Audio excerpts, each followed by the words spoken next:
Okay, so last time we had a big week last week, and so we had a quiz and we had first assignment due. So let's first of all look at the quiz and see what happened.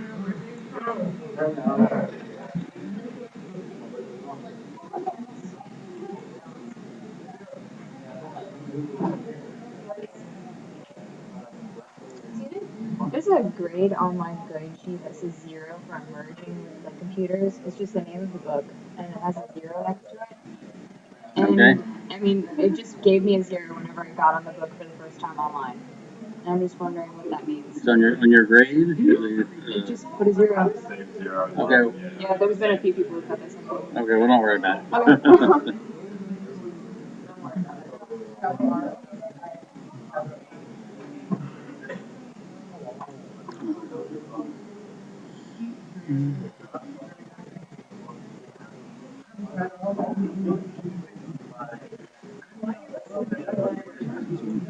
Yeah. Did you approve the test? What? Did you prove it down? I'm gonna get it. Sit down, please.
Okay, so here's the information that I have on the quiz.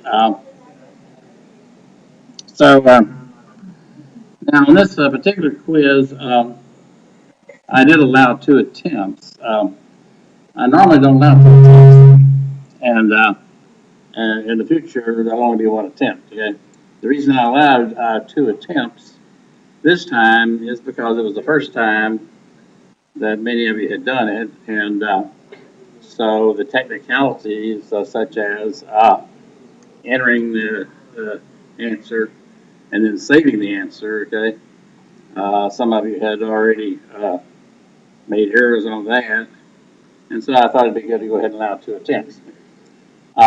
In general, I don't allow two attempts on these quizzes because they're easy to cheat on two attempts. Okay, and two attempts, all you do is on the first attempt, you can just leave the answers all blank. Okay, turn it in, and then you get to see the answers. Okay, you record the answers, and then you make your second attempt. You just write the answers in. Okay, and so you do much better in your second attempt than the first attempt.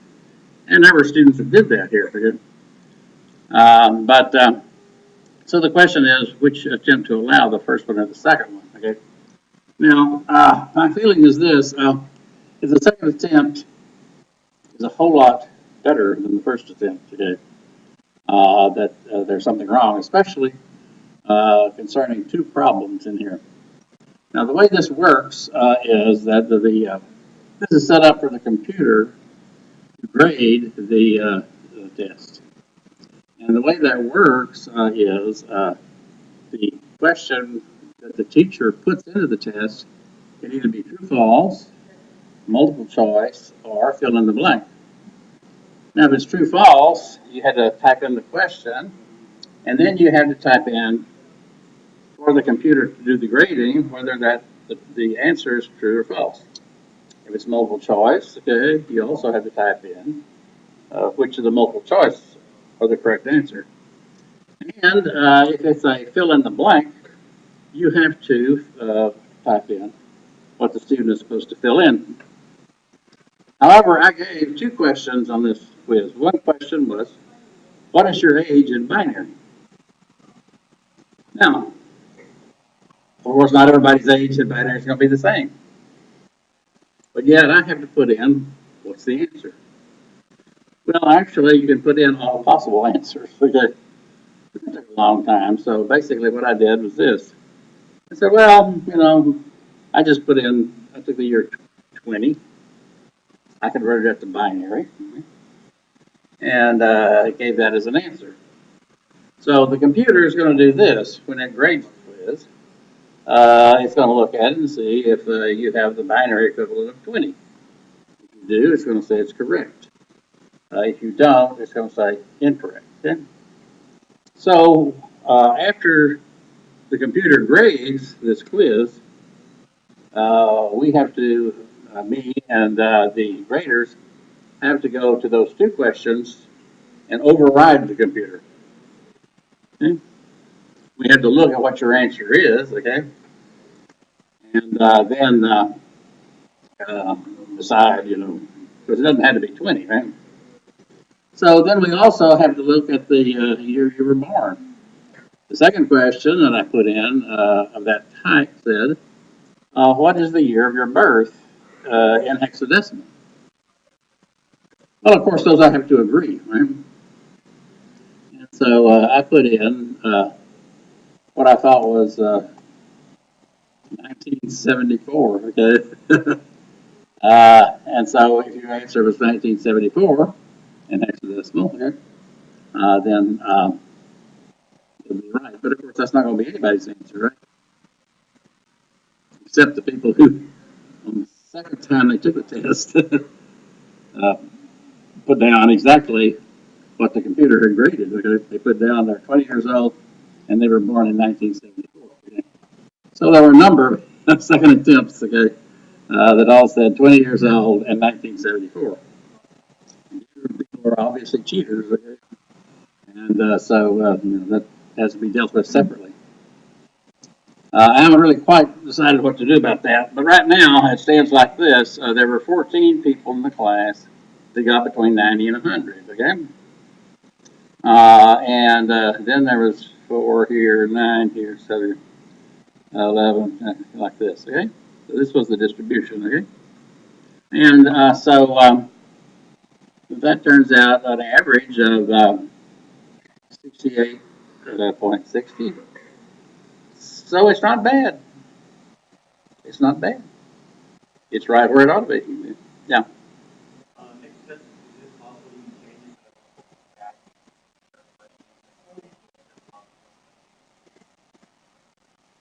Just be one attempt for the test, but 2 attempts for each answer.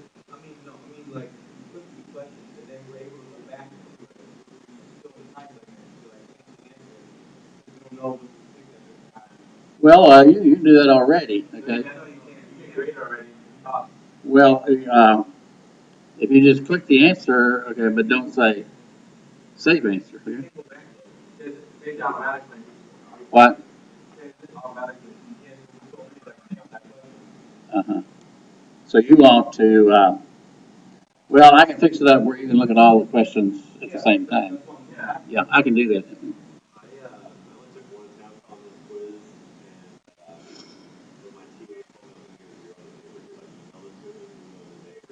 Well, that's a different matter. Please don't bring it up right now. Okay? We'll talk about that in a minute. Yeah.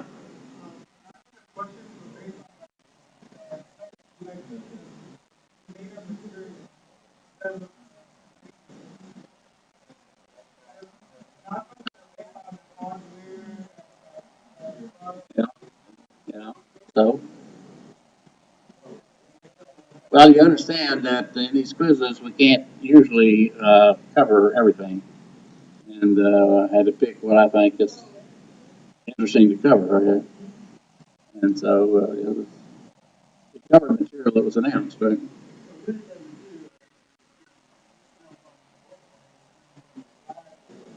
Yes. So I had to pick one.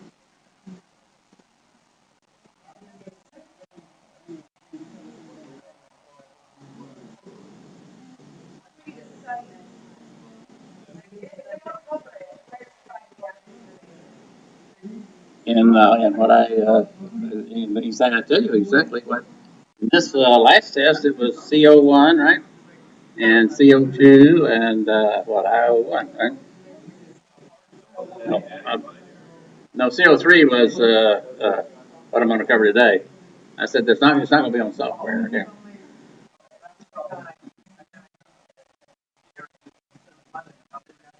Well, CO1 is basically all the information, okay, that we covered in CO1. Okay? That's the stuff that's in the book. That's the stuff that's in the notes. And that's the stuff that's in my lecture. Okay?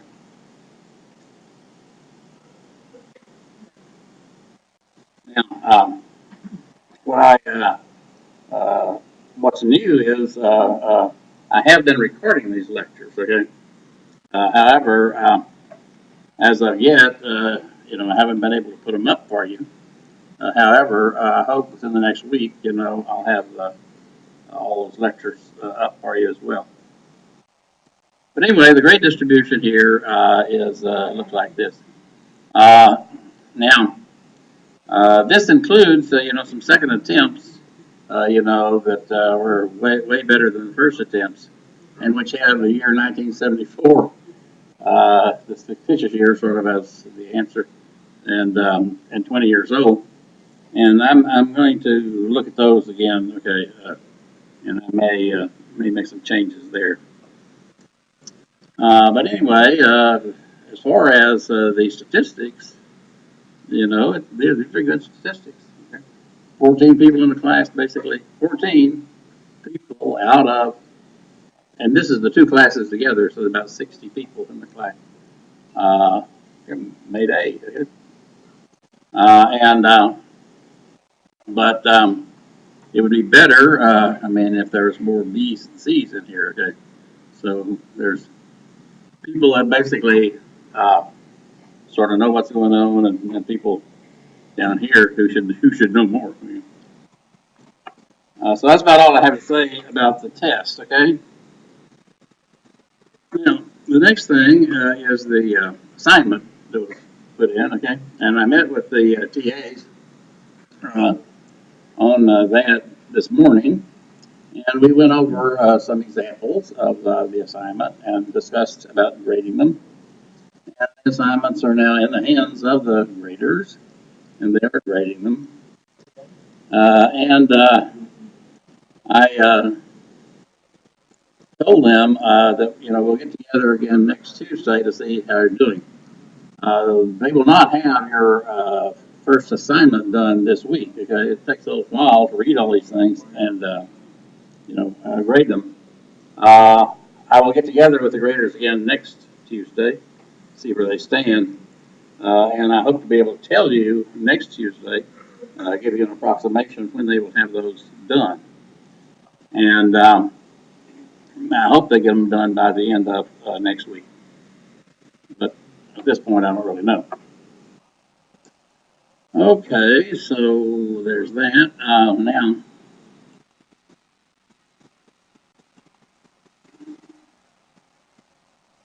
the next thing has to do with,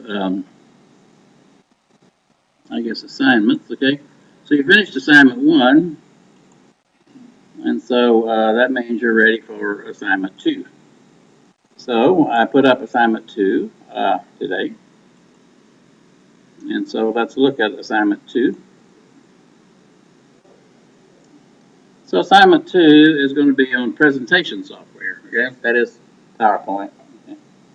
So redo your assignment 1 Word document as a PowerPoint presentation or similar. You don't have to use PowerPoint. You can use a OpenOffice Impress. There is, as you know, several things that you can use instead of Microsoft Office.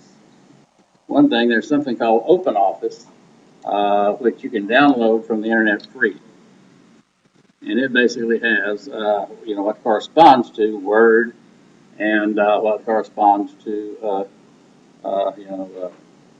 PowerPoint, okay, um, and the spreadsheet and the um, database. There's also Google Docs. If you know how to use Google Docs, or if you want to use Google Docs, there are the equivalent of Microsoft Office in Google Docs.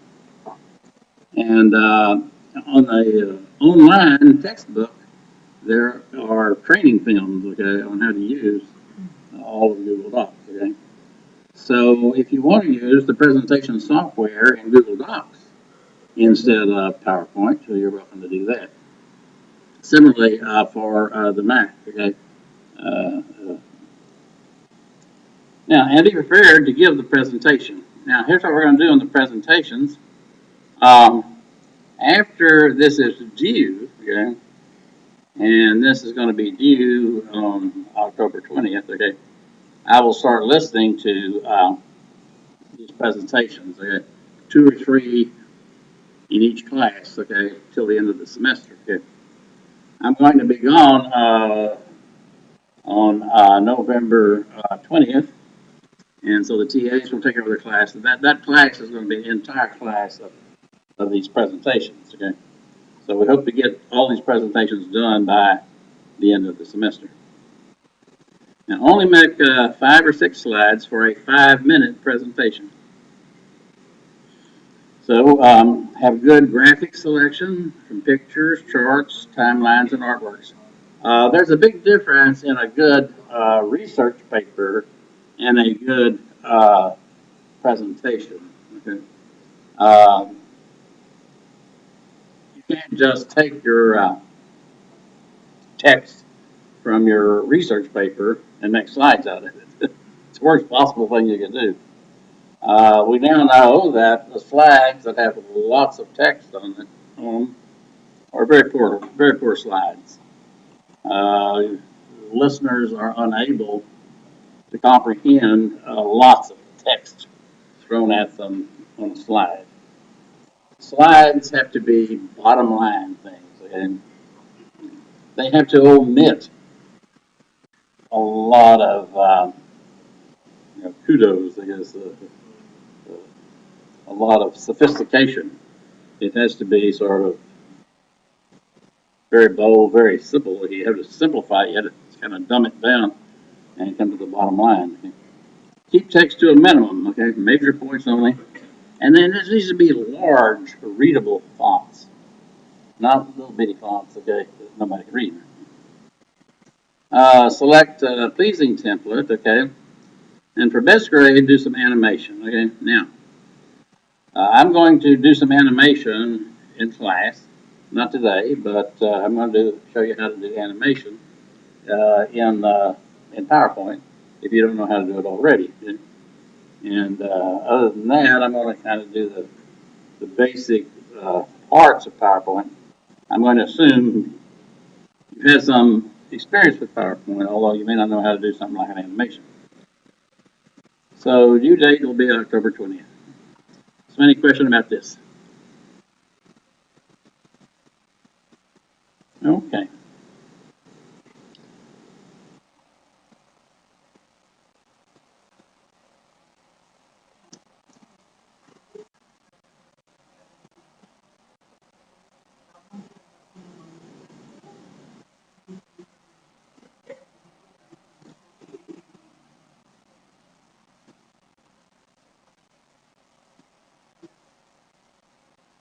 So last time I pointed out that I revised the agenda slightly.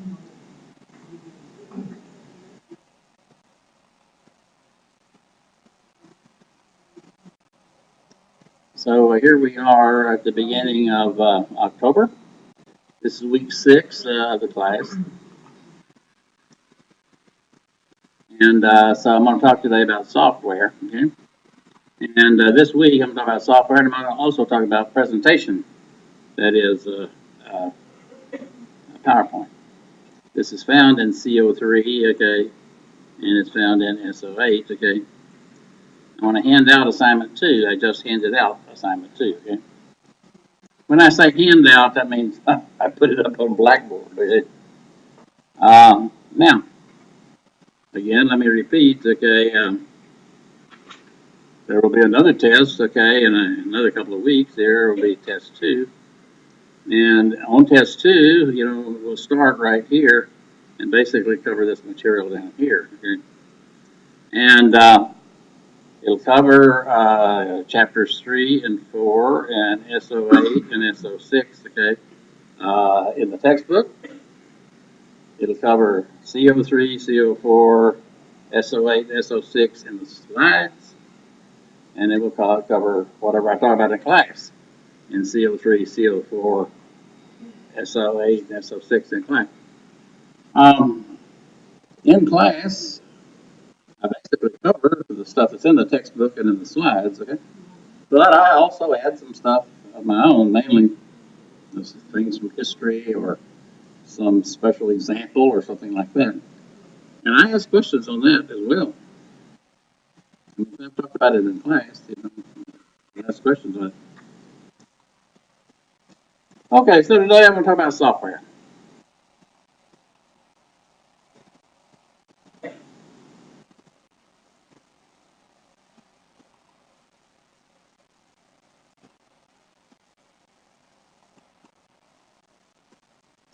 So here's CO3, okay, the slides.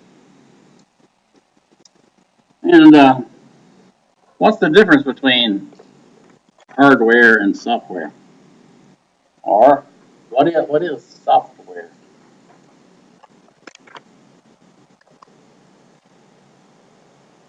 It's the electronic instructions, okay, that govern a computer's actions, okay. So last time I talked about a computer program, what a computer program is like. And I pointed out that a computer program, that a computer has an instruction repertoire, okay. And that means it has certain things that it can do. The things that the computer can do are very specific. And the number of things that it can do is, again, very specific. The instruction repertoire, or the machine repertoire of a computer, consists of maybe 100 different things that it can do. Maybe 200 things that it can do. It depends on the particular architecture of the computer. So to write any program for the computer, you have to take these 100 things it can do, combine them together, so that it's doing, you're picking the instructions it does one at a time, and the end result is whatever you have in mind there. I never answer your question. We're going to let you, we're going to take that. So in this set, we're going to talk about software engineering. This is the way computer programs are built these days. At least when you talk about developing software, you know, they're little bitty projects, single person projects, and then there are these big projects, you know, which we call enterprise level software. And in developing computer software, we're more concerned with the enterprise stuff, okay, because this is what industry needs. This is where the money is, okay. We're not talking about just one person projects, okay. One person projects are done.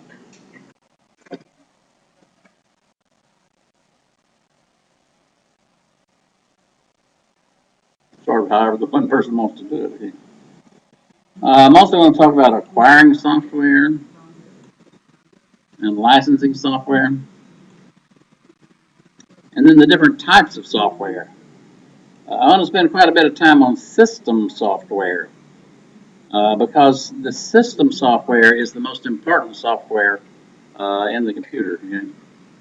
In application software, managing software.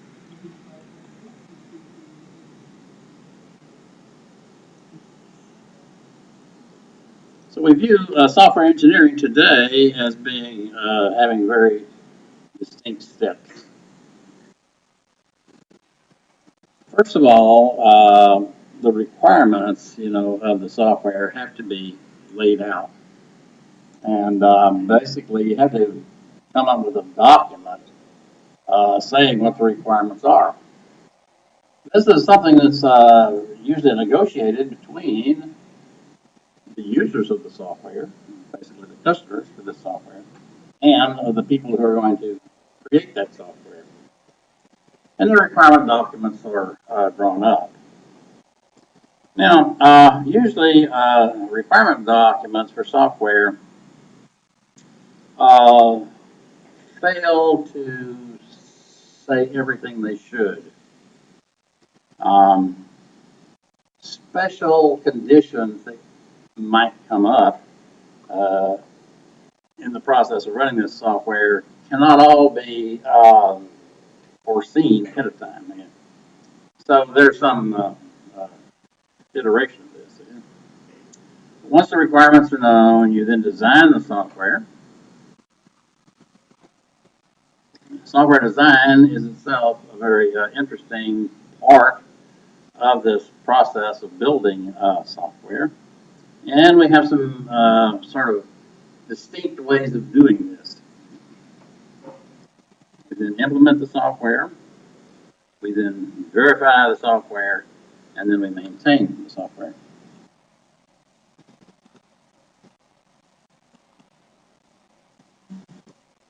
So, what is computer programming? It's the process of creating software. So, there's something nowadays called a development environment or an integrated development environment.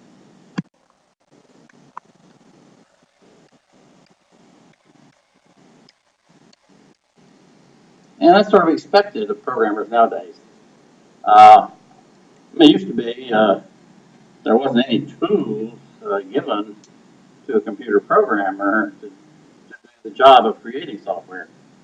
Now they expect to have a development environment. It's itself some software, but it contains everything you need in order to perform this task. Okay.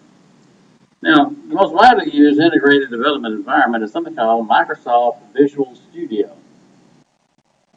And Microsoft Visual Studio is very, very widely used. This is a very important thing for computer scientists to know. Microsoft Visual Studio. It's not the only integrated development environment, but it is one well-known and very popular one. Okay? If you are interested, okay, in doing computer programming, you can get this Microsoft Visual Studio free of charge here in the computer science department. All you have to do is go up to the 5th floor, okay, and if you're enrolled in a computer science course, as you are right now, you can ask one of the people in the office, I think room 547, that you want Microsoft Visual Studio, okay, and they will loan you a copy, and you'll have 3 days to copy it to your computer, and then you have the latest thing, okay, in Microsoft Visual Studio.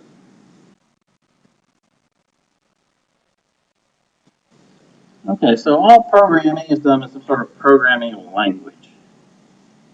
Now, what programming language do we know? Well, let's see who's here today.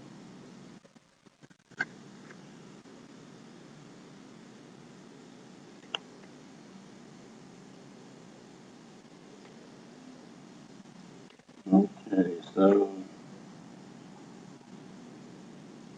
Jared Anderson, not here. And you are, James, right? So, oh, I'm sorry, so, James. Okay, Brian, you know any computer programming languages? C++. How many have you heard of C++? It's a very important computer language. In fact, today, in today's world, that's probably the most important of all the computer languages right now. Okay, Brian, and so Natalie, do you know of any other computer languages besides C++?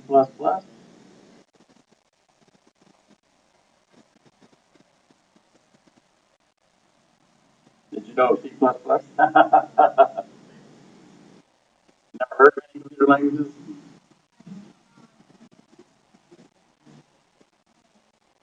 It's a language in which you write a computer program. No? Okay, then not. You know any computer languages? No? And Andrea? Oh, sprang out here, Eric. Java. That's a computer language. Who's heard of Java?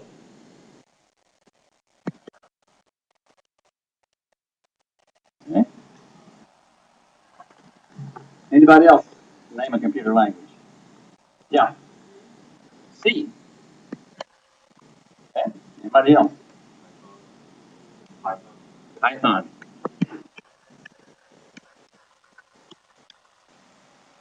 Anybody else?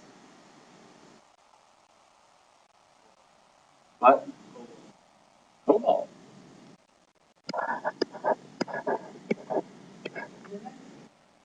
Unix.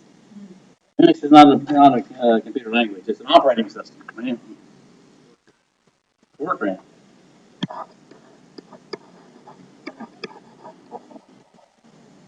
Anybody else? Pascal. Take HTML. Perl. Well, that's enough. Now, some of these languages have been around a long time, and some of them are relatively new. Of all these languages that I've listed up here, what are the really old ones?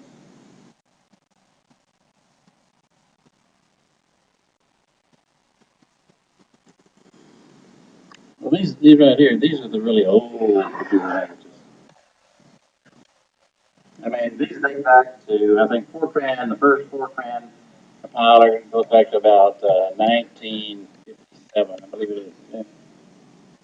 And COBOL, just a little bit after that, maybe uh, 1960. Okay? And for many years, those were really the only commercial languages. Now, there's many more programming languages than this. And why are there so many? Why do we need all these? Where do they come from, and why are there all these different languages anyway? Well, initially there were just these two, and they each had a place. Fortran was what the engineers and scientists used, and COBOL is what the business people use. So there's a big division in scientists on the one hand, business people on the other hand. Do you know what Fortran stands for?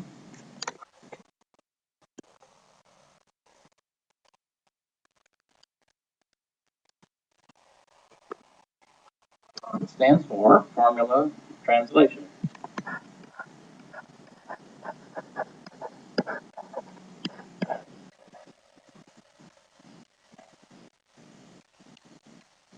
The idea of Fortran is you could write your problem using mathematics, okay, and you would translate it into something the computer could do something with. Right?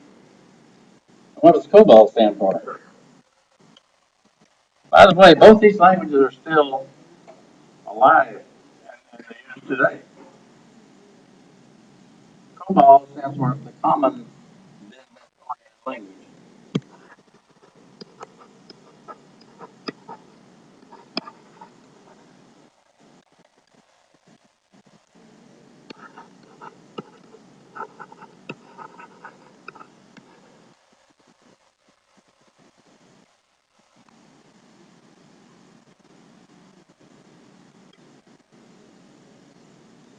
So these are the old ones, okay, but still around. Now, they're not today so, so hot, but there's still a demand for them, okay? The reason there's still a demand for these programming languages is that there's so much important code already developed in these languages that the industry don't want to recode this. There's literally millions and millions of dollars in computer programs written in Fortran and COBOL.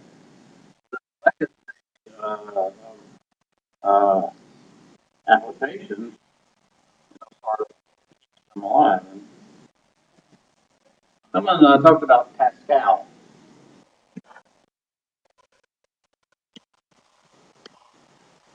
Who was Pascal anyway? Never heard of Pascal. Yeah, who was he? A scientist, yeah, a mathematician, right? And this language, of course, was named after him. And Pascal was a language that was liked by computer science professors and people. Pascal was actually a teaching language.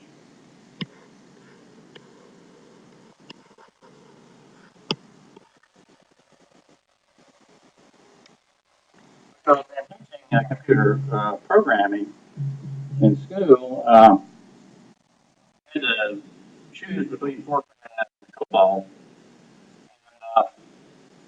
And we taught computer science wanted a language that wasn't just effective for scientists and just effective for business people, but something that sort of general.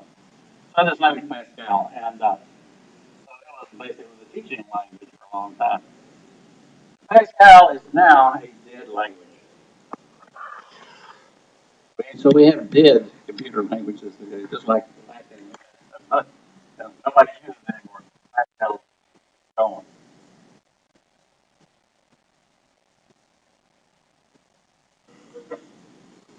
So those are all there. This one here is dead. And these other ones are newer. Now, this language C, where did it come from?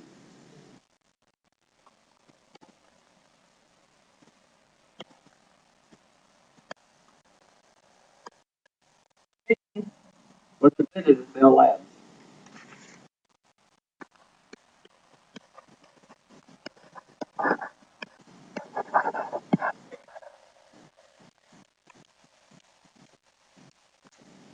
We've already seen something invented at Bell Labs. What was it? No. The transistor, right? 1947. Bell Labs has had a big influence, okay, and developed a lot of things in computing. And well, I have a language called C.